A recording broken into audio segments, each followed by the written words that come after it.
Ahora bien, ustedes dirán, bueno, pero ¿y estas imágenes qué son? Bueno, nosotros empezamos un protocolo para tomar muestras en algunas formas severas de esta enfermedad, sobre todo en pacientes que vienen por varias pancreatitis, tienen pancreatitis recurrentes y tienen estos patrones, o pacientes que vienen con el CA19-RD9 elevado y tienen estos patrones, con miras a evaluar un poco más de cerca la citología de estas alteraciones.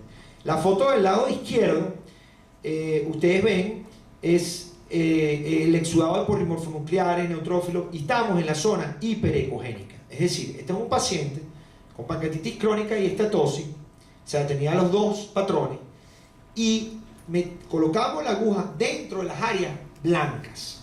Y las áreas blancas producieron esto, gotas de grasa grandes y pequeñas. Esto que está aquí, que ustedes están viendo, es una gota de grasa.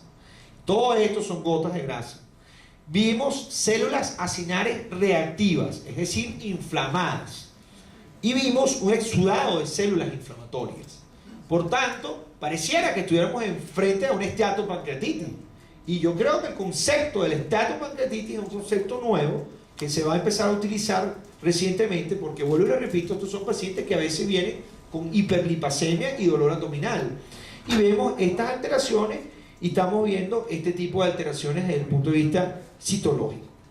Si vemos, por ejemplo, la zona hipoecogénica, es decir, las zonas negritas, estas que están aquí adentro, vemos células acinares normales, vemos algunas células ductales, pero muy poco, porque nosotros no tenemos la costumbre de meter la aguja dentro del conducto de Wilson, ya que no queremos producir una pancreatitis aguda por culpa de la punción, pero sí vemos células acinares abundantes, normales, y vemos entremezclados con algo de exudado inflamatorio mixto.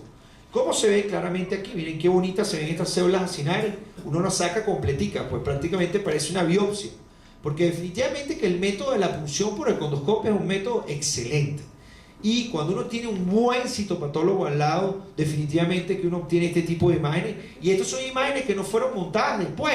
Estas imágenes las montó la doctora Irma Linares durante el procedimiento en la sala. Y parecen imágenes de libro, pues no son de libro, son de la doctora Linares. Cortesía de mi citopatólogo que viene ahora más tarde a conversar. Y cuando nosotros vemos estas zonas que están acá, que es las zonas, por ejemplo, en este paciente con pancreatitis crónica, y que nos parecía que podían haber microcalcificaciones, las fotos de la izquierda ven claramente células acinares típicas. Aquí están. Y las fotos central y la foto a la derecha ven placas de epitelio digestivo típico. Esto fue consonas con los abordajes, y células acinares reactivas entremezcladas con escaso exudado inflamatorio. Fíjense. Y estamos ¿en dónde? En otro paciente en la zona hipoecogénica.